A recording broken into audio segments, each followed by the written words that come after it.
প্রতিদিন সকালে পক্ষী সেবা অর্থাৎ জীব সেবা করিলে তার কৃপা অবশ্যই লাভ করবেন এবং শেষের দিনে তার শ্রীচরণে অবশ্যই ঠাঁই পাইবেন। নিতাই গৌর হরি বল।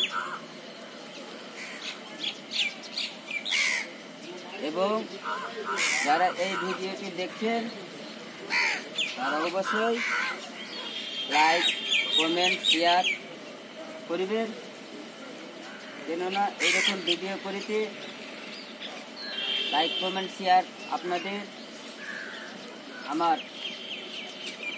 আনন্দের বিষয়। তাই অবশ্যই আপনারা লাইক কমেন্ট শেয়ার করিবেন। যে নিতাই গৌর হরি বল, হরি হরি বল। জয় রাধে শ্যাম, জয় গুরু জয়, জয় নিতাই গৌর হরি বল।